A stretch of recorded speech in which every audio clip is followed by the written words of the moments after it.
I'm so glad you've taken time out of your day to join us on the Clark Howard Show. You know, our mission is to serve you with advice and information that empowers you so you make better financial decisions in your life.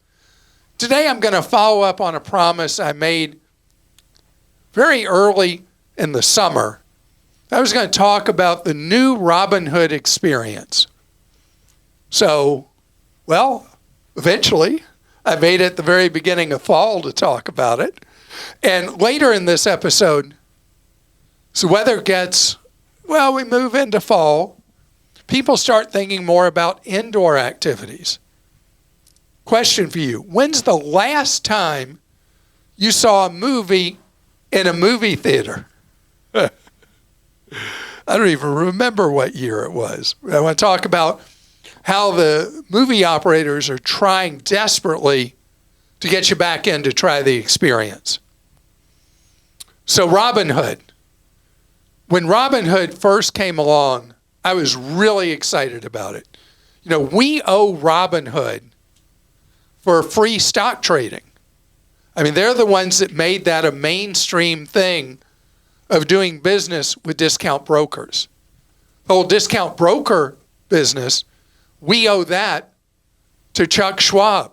And Schwab, which did something unprecedented decades ago when Wall Street was basically a cartel of ultra high prices only for rich people. And Chuck Schwab came along and developed Schwab and created much more affordable stock trading. But it was still a lot of money at that time. Then it got cheaper and cheaper and cheaper and cheaper. But free, we owe to Robinhood. But Robinhood has had a bit of a troubled history and now seems to be growing up more and is now looking at building real relationships with investors instead of just being fly-by-night in-out kind of thing. And they forced the other discounters to go free on stock trading. Well, now Robinhood, having established a beachhead with very young investors, rapid trading investors, is now looking at trying to get people into a relationship with them. And that's led to Robinhood Gold. And they've done two things in particular with Robinhood Gold that I really like. It's $50 a year, although that could change over time. What do you get with that? Well, they got a carrot there that if you establish a Roth IRA with them, or I guess you could do a traditional, but who would do that? Anyway, you establish a Roth IRA. They have a match for gold members that more than covers the annual fee of the gold. And then you got for people that are doing a lot of trading of different things, you get a lot of benefits being gold. But it only really pays off if you're a saver, because you get a 4% on your savings. But the big one that I love is getting people when they're young in the habit of putting money in a Roth IRA.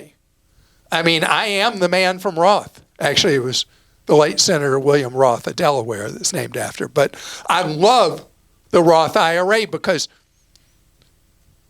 it's just such a deal to be able to put money in, invest it through the years, have it grow tax-free, and be able to spend it tax-free.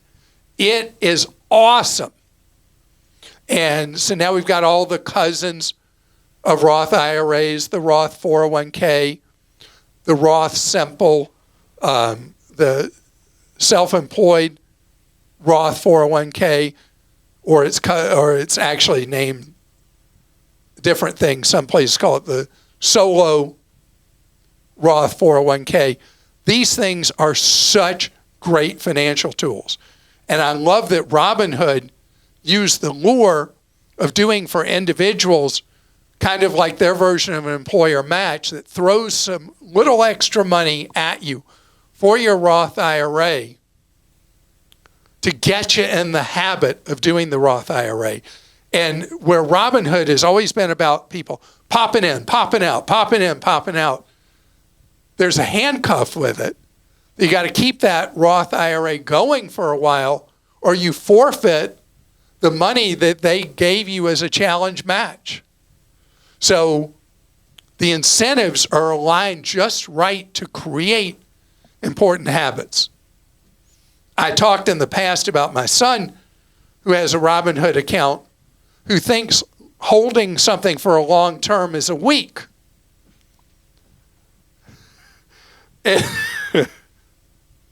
Long term is years and years and years.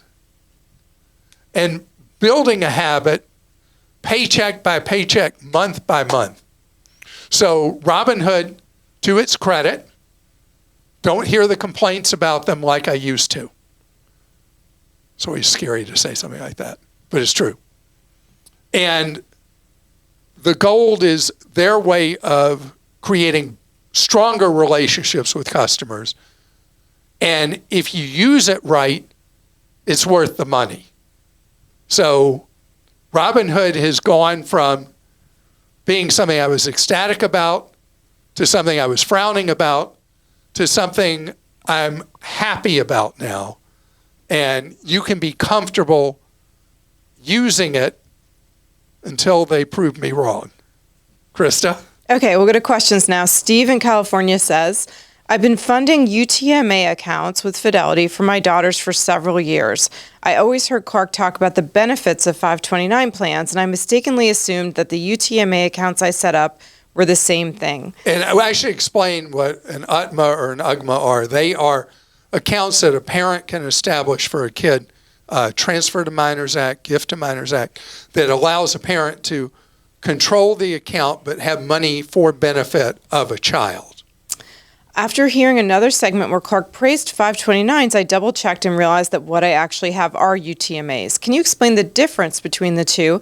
And given that one of my daughters is 16 and the other is 7, is there anything I should be doing differently at this point?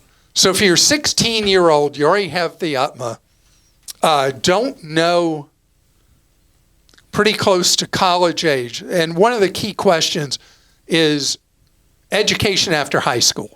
If that's going to be a likely course of action, particularly if it's college, because college is so expensive, 529s are a vastly superior choice because the money grows tax-free, is spent tax-free.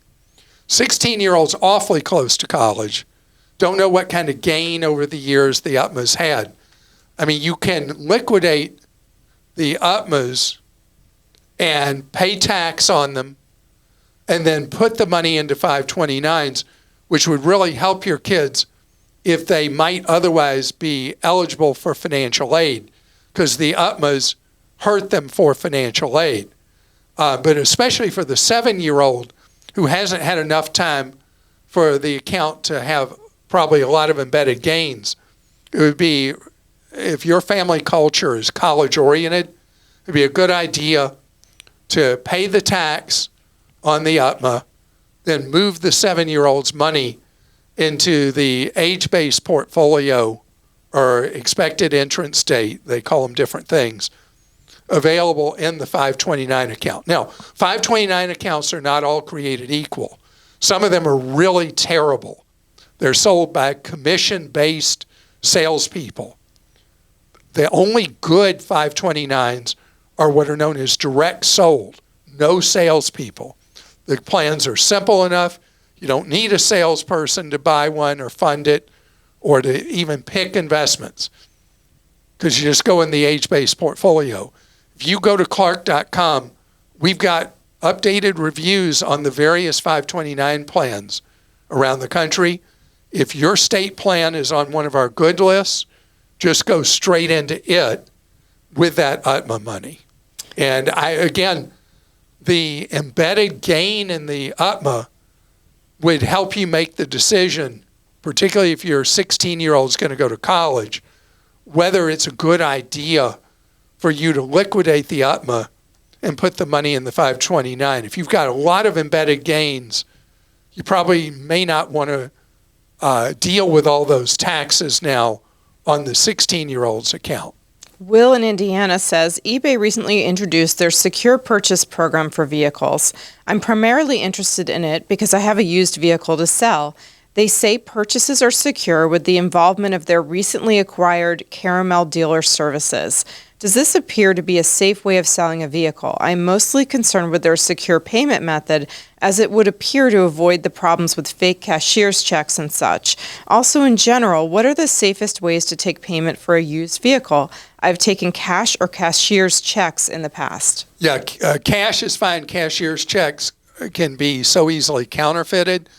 The new eBay secure purchase program really provides a secure environment, like they say, for buyers and sellers, as long as you do everything in the program.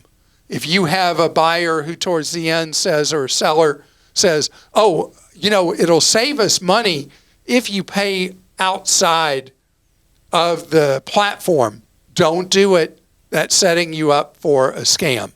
So what eBay has done, increased a lot of buyer protections and seller protections, and eliminated a lot of loss of market share by eBay Motors, which used to be such a big player in the buying and selling of used vehicles. So I'm really glad they did this, because of the fears that are real people have had of being defrauded on either side of the sale or purchase of a used vehicle. Michael in Georgia says, I've just read the article on Clark.com about a neighbor's dead tree. Everything there is about documenting to be able to claim their insurance after the tree falls on your house. Is there a way for you to pay for the tree service and charge the neighbor? The fact that you will or will not be able to claim it to the neighbor's insurance is nice, but I'd rather prevent the disaster in the first place. Wouldn't home insurance save a lot of money by paying for cutting a tree versus paying a house for a rebuild? No kidding. For a house rebuild. No kidding, but not even that. What about the danger to life and limb? To you, if a tree falls on your house while you're home, and if it's a big enough one, it could kill you. So that's why you need to be proactive with your neighbor. On the other hand, you cannot trespass on a neighbor's property and cut down their tree. You just can't. So this is why the whole diseased and dead tree thing has been such a problem for such a long period of time, because the law does not recognize remedies up front, only recognizes remedies after the fact. And that's why you have to document. And having a good relationship with a neighbor where you actually know each other and you can talk about things is really helpful. The first thing your neighbor should not see from you is a certified letter or a nasty gram letter left for them. You go and you knock on their door and you introduce yourself. If you've never met them, you talk about the situation, ask them, hey, I don't know if you've noticed, but there's this tree that could fall, that's dead or dying, could fall on your house or my house, and I just wanted to make you aware of it. And you talk to them. But so often today, we don't know who surrounds us. And our first thing is fighting words, which is what a certified letter is. That's a step that comes later if you're ignored. And it does come very early if it's an absentee landlord. If there are renters in the place, that's when, unfortunately, your whole process starts, potentially with a certified letter. But yeah, it's really always a good practice just to know your neighbors. For sure. For so many reasons. And maybe they can, maybe they disagree that the tree's dead, but they could have a tree company come out and take a look. Well, the tree company's always Not always, because if they have to pull a permit, Oh. That's the thing. If they have to pull a permit to cut it down, then, they have to make sure it's dead. It's dying. Isn't that true? Am I wrong? Well, they're supposed to. I know. Yeah. Oh, could I tell a story about? Tell it. Tell it. Yeah, why wouldn't you? You can't do that. That's a terrible thing to do. So I'm jogging one day, and I'm in a neighborhood, and I'm passing by where someone's torn down a house. Somebody bought a piece of property, torn down a house. They were going to build a new house. Well, one day I'm jogging by there, and there's 4 trucks from a tree removal company. And they got the big chipper to cut up the trees. And they clear-cutted the lot, which is against the law, and did it with no permit. Oh, wow. So that's been 6 years. There's still no house there. Oh, my gosh. Because it led to such a big brouhaha with the it was a county, not a city, with the county and the fines and the court dates and all that. And this was a beautiful tree-shaded lot that now looks like scarred earth that's overgrown 6 years later. And the person who wanted to build their dream home, if they would have done it right, they might not have been able to build exactly what they wanted, but they'd have lived there for many years now. Wow. Yeah. A lot of people are like, well, if I pull a permit, they're going to tell me I can't do this and can't do that and can't do the other. So I'm just going to skip that step. Yeah. Doesn't always work out, does it? Coming up ahead, you know what's not working out? Owning a movie theater. We're going to talk about that. Okay, I was trying to think back the last time I was in a movie theater. And it was way, way long ago in the Wayback Machine. And Christy, you got to find the year for me. Okay. I took my son, who's now 20, to see the second Minions movie. And we went to a traditional movie theater. Last time I've been in one was then. Wow. So I'm looking. The original Minions, let me see, it was 2015. Despicable Me 2, 2013. 2013. Despicable Me was 2010, the original. So 12 years ago, Wow. last time I was in a movie theater. And what do you think the Bermuda Triangle is for me in a movie theater? Oh, I mean, obviously, it's got to be the snack bar. Yeah. I mean, man, it's just nuts. And why can't you get a small anything there? A small is like a giant, like if you go to any convenience store, like your giant big gulp sodas or whatever, like a small soda in a movie theater is like you have to two-hand that thing. Isn't that crazy? That is nuts, right? And of course it costs, $1 million. Right. And so it's all about the business model of the movie studios. You know, when a movie first opens, the theater operator gets like none of the money. It all goes back to whatever Hollywood studio did it. So it came up with this crazy business model where you buy the ticket, and the ticket is what gives you permission to get ripped off on any food and beverage or snacks or anything you buy inside. It's just a bizarre model to think about. And then I'm craving popcorn now. Like, are you I'm really? Mouth watering from popcorn. Really? I just thought about it. Their popcorn is so good. Really? Don't you think? I don't know. It's been 12 years. I don't even remember. But, all right, so think about this. So you got that. You got to pay all this money to get in so you can then get ripped off once you're in. And the whole thing is the experience, having that giant screen. What do people have now in their homes? They have these fantastic high-def televisions. How do you compete?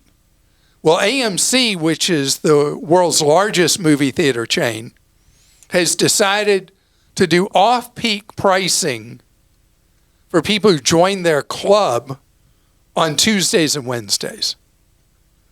And pricing is a signal that helps. It does help. But it's going to require a complete rethink because you can do an enhanced experience. which in any mid-size or large market now, you have these really fancy theaters with table service, and they may have a liquor license, and they made it more like a live performance venue kind of thing. And it's a real night out. And by the way, there's a movie that's on. And we did have long ago, we had, remember pre-inflation, and when people still went to movies big time, we had the $1 theaters. That's why I used to go to the movies, when I could go to the $1 theater. But, I mean, it is an industry that the whole price signal of what happens once you're inside, that's what's got to be fixed. Now, what do I buy? Well, when I used to go, what did I buy inside the theater? Crickets? That's right. I bought nothing. I bought nothing. I was their worst nightmare. I would buy a cheap ticket or a $1 one, or back in the old days when the warehouse clubs used to sell these strips of discount tickets for theaters. That's how I would go to the movies. And then I hit that point of price resistance. I bought nothing at the counter. What about your family? So here was my deal. Sports events and at the movie theater. Sports events still in play. Or like Disney on Ice, whatever. Yeah, when they're kids. Right? So the kids knew they got to go to my favorite convenience store chain before or after and get whatever they wanted, but they couldn't order anything at a sports event or at a movie. Now, long, long ago, I took my oldest child, who's now, this will tell you how long ago this was. She's 36 now. Mm-hmm. So I took Rebecca to a football game. And she knew the rules. She couldn't get anything to eat there. And all of a sudden, the person next to her says, "Hey, your daughter's eating our food." Oh, God. Rebecca was seeing her hand, and this guy's popcorn. Oh. So I had to give him the money to replace his popcorn. Oh, man. Can you imagine?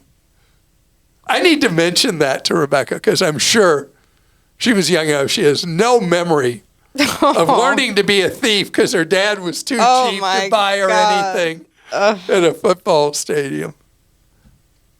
That's hilarious. All right, you ready for questions? You never heard that story? No. It's what happened. I believe it. I thought you were going to say, like, she passed out from hunger or something, like she fainted. No, but she had your same fixation on popcorn. Popcorn. I don't know what I'm sure some kind of poison is in that stuff that makes it taste really good. Okay, Neva in North Carolina says, how do you recommend young homeowners balance paying off a mortgage early versus retirement saving? At 6.5% interest, any extra we pay toward principal each month would make a big dent in the overall cost of the loan. Do you recommend people contribute a certain percentage of income to retirement accounts prior to paying extra on a mortgage? Also, would that percentage be different for pension-eligible workers like my husband, a police officer? Well, first of all, thank him for putting his life on the line to keep your community safe. Tough job. Mm-hmm. And that's just one of the public safety jobs that people risk their life and limb for us, that I'm grateful for. So the pension. The pension does reduce the extreme need to put aside a lot of money for retirement. But you still need to have money because you never know how that pension's going to play out over time, if it'll be terminated at some point, whatever, as local governments face budget squeezes. So 6.5% is a strong argument to prepaying on a mortgage. So I'm going to split the baby here. And I'm going to recommend where I would not, if you had not said the whole thing with the pension, I'm going to recommend that whatever surplus funds you have, that half of it go into the Roth IRAs and the other half go to prepayment of principal on the mortgage. Because 6.5, with how inflated the stock market has been, 6.5 is a hard number for a while to overcome. And you know you're getting a guaranteed 6.5% return by prepaying on that mortgage, but you still need to have some money available to you independent of that pension that your husband will earn someday. Sara in Virginia says, what's going on at Vanguard? I've been with them since 2019 and have been very happy, but since April, I've had a turnover of advisors. I just got an email yesterday and my third advisor since April is leaving. It's worrisome. That's terrible. Terrible. I mean, from spring to fall, you've been through 3 advisors? I'm not aware if there's buzz in the community. I have a friend who's not with Vanguard, but very wired into what's going on there. And I'm going to ask him, and if there is a problem going on at Vanguard in their fiduciary planning service, I will definitely do it as a topic on the podcast and YouTube show.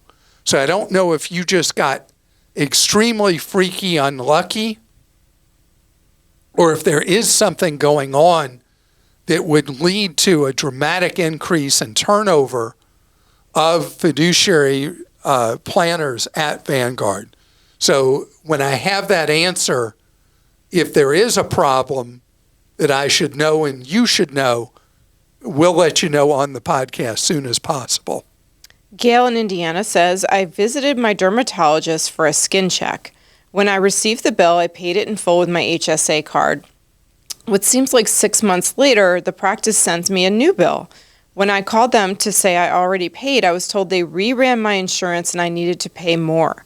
This practice seems advantageous to the provider and out of the blue unfair to the consumer. How do I fight this? Because now the provider will not schedule me for this year's skin check until I fork over more money.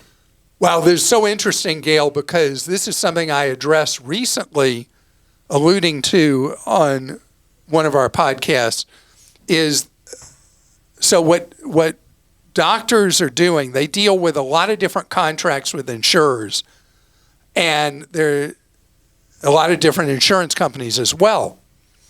And I don't know if it's third-party software or what software doctors' offices are using, but the back office personnel do what's called run your insurance. They come up with an estimate of what insurance is going to pay, what amount they're going to have to write off in their supposed negotiated rate that the insurer pays for that, whatever care was that the dermatologist did. And then it calculates what your share is as a patient. The doctor is not trying to get one over on you. It's about the crazy complexity of how health insurance works in the United States. Nobody else can be proud of a system like we have that's just loco, what we have with health insurance in the U.S. And so the doctor is not mistreating you. What they're doing is they're trying to get, as soon as they have some idea, the amount that you're responsible for. Doctors should say on the bills you receive, this is an estimate that could go up or down later. I know this is weird, but I have rarely but occasionally received a refund check from a doctor's office when they had messed up the estimate and they had collected too much from me and then later refunded the difference. I don't know how many doctors' offices do that. But you owe them, legitimately, you owe them the money. If you look through and you see the reimbursement they received was different than they had originally anticipated. And it is the insurance company that's getting over on both you and the doctor. So, yeah, Dermatologist, that's interesting. Because I got a recalculated bill from the dermatologist who did my skin check much earlier this year. So I don't know if there's something specifically a back and forth or it's just a fluke that yours was a dermatologist. And I recently got a small additional balance bill from the dermatologist after what the insurance company paid not being what they expected. We can do better with medicine, I promise. And it's not the medicine itself, it's the billing is all messed up. But thank you so much for joining us today. I hope that you have an absolutely wonderful rest of your day and that something today was something that you've stuck in your brain and the time's going to come and you're going to say, oh, I remember I'm supposed to do this or that or whatever. And that's what we're about. We're about helping you be empowered with knowledge so you can save more, spend less, and never, never, not ever let anybody rip you off. Have a great one.